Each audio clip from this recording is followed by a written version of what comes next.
David Dobrik shocked everyone by posting his first vlog on YouTube in about 4 years just a couple of weeks ago. Since it was pretty much confirmed that he was done with YouTube and would no longer be posting vlogs, everyone figured that they were done and over with and that he would just stick with Snapchat. He's making millions over on Snapchat, so it would be understandable for him to just post on there until he retires from the internet in a few years, or whatever he plans to do. But he surprise dropped a vlog which left the internet shook, to say the least. Half of the internet was disappointed to see him come back because they want him off the internet and to pay Jeff's medical bills, and the other half were excited for his return. Fans of David expected that he was returning to vlogging and that he would be uploading regularly. Personally, I wasn't expecting him to upload as regularly as he used to, but I was expecting maybe weekly uploads. But according to David, it looks like that won't be the case. It looks like for the most part, he is done with vlogging and uploading.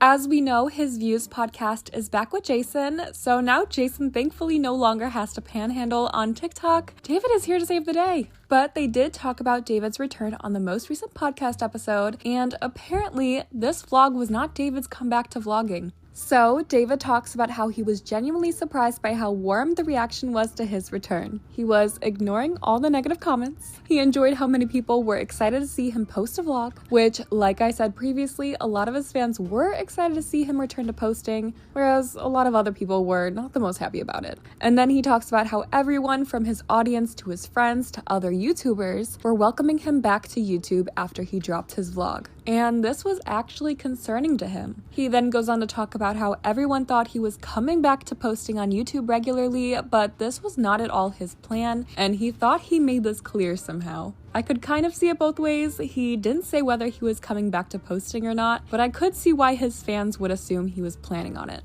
Personally, to me, it seems like more of an update video as to what he's been up to for the past few years. You know, not everyone follows him on Snapchat, so I figured this was his way to let his fans know what he's been up to. Also, I think the biggest thing was that he was promoting the return of his podcast with Jason, because I don't think promoting it on Snapchat or Instagram or any other form of social media would have done the same numbers like YouTube would have. But he says that he won't be posting regularly, he won't be posting weekly, he won't be posting monthly, and he also won't be posting bi-yearly. This one video was all he had planned to post, and he doesn't understand how that wasn't clear.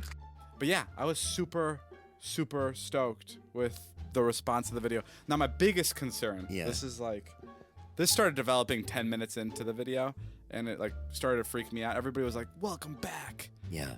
And I didn't know what that meant, because I was like, are they just saying welcome back currently for this one video, or did they just assume that I'm coming back weekly? I can't post weekly. Yeah. I can't do monthly. Okay. I could barely do bi-yearly. I mean, I posted this, even so many YouTubers reached out. Yes. And they were like, yeah, welcome back. Yeah. I remember I was like, well, it's just one video. And then 3 of them were like, what? Actually confused. I was like, where did I go wrong? I'm usually really good at making sure I pick the right words or the right cutscenes in a video to make it seem like I need to get my point across. And I thought I got my point across that this is kind of a one-off thing, but I must have No, not at all. No? No. What, you never said that. Okay, I should have. David then went on to talk about how he doesn't know if he'll ever post another vlog again, and initially just saw it as a one-off thing. But because of the mostly positive response to the video and people reaching out to him to congratulate him on his return, he has been feeling motivated to post more. But he probably won't post that often. I still don't know if I'm going to post again. Right. I just it's definitely motivating me to post more. Yeah, this is why I'm thinking about posting more. And when I say more, I mean 1 video a year, 2 videos a year. Okay. Something like that. Sure. I don't want to go out and film things that I'm filming for a vlog. Yeah. I'd rather just let the days happen and have the camera nearby. Right. And when exciting things happen, I'll film them. Okay. He also went on to talk about how YouTube isn't the same as it used to be since 2020 and how no one really posts fun videos anymore, which I totally agree with. 2020 YouTube and before definitely hit different than it does now and feels so nostalgic. But he says that because of this, he really wants to post more fun videos to the platform to, I guess, be the light that YouTube needs again. He says that even Mr. Beast has reached out to him to get him to vlog again because YouTube just isn't the same. Everyone posts the same kinds of videos and they aren't fun like they used to be. It was so many of our friends called me like, you gotta do this, you gotta do this. And I get it because like the reaction was so warm. Everybody was like, I don't know what it is, but like and it felt like a community of like, I don't know, it felt like I felt about the high school reunion in a way. Like it felt like everybody was kind of like back in this like 2019, 2018, 2020 time frame where like people are enjoying something on YouTube. Yeah, like Jimmy was explaining it, like Mr. Beast was telling me, he's like, you got to come back to vlogging, like there's just a bunch of me's. Yeah, I really do like the friendship element of everyone going out and hanging out. And I feel like I don't get to see that too much on YouTube, especially like a lot of the YouTube and TikTok I see is a lot of drama. It's a lot of talking about one another. Which is actually the kind of thing that fuels me, that makes me want to make like more just fun videos. But I don't know.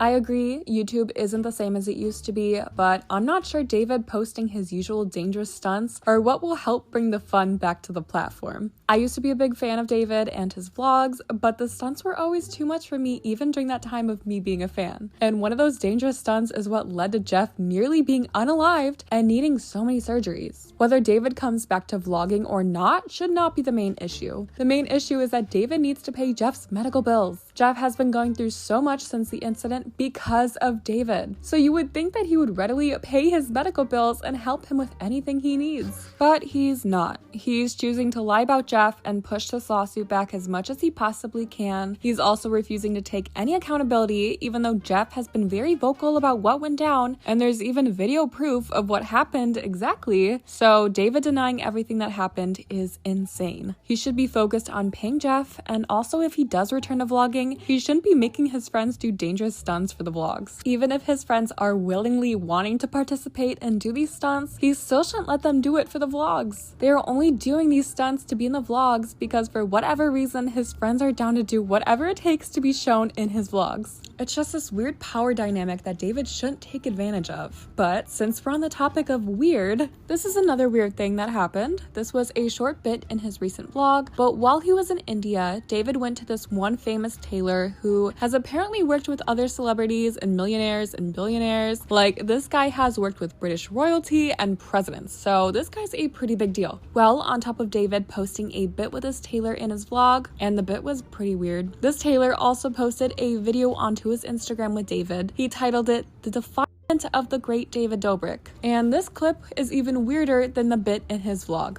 It's apparently not unusual for him to post strange videos with his clientele, but this was just straight up weird and left a bad taste in people's mouths. Like, insanely weird. So weird. His career. He put all his money into his pizza shop. He can only afford half a suit. He can't even pay in cash. He's paying in white girls. This boy has been following me for a long time. Single button whoops, no button, no money. America down the drain, just a pin, tack stitching everywhere, half a sleeve. But yes, the pasty white boy is just absolutely gift wrapped. Goodness me, absolutely gift wrapped in my 4D fit. God bless Joe Biden, because even the wokest can't say anything now about the sniffing. Let me undress this pasty white boy. See me come in standstill and show you the nothingness inside. Why? That's American budget deficit for you. David, you're going over a body transformation. Let's see how the booty is doing. You know why all white Americans descend upon Hong Kong?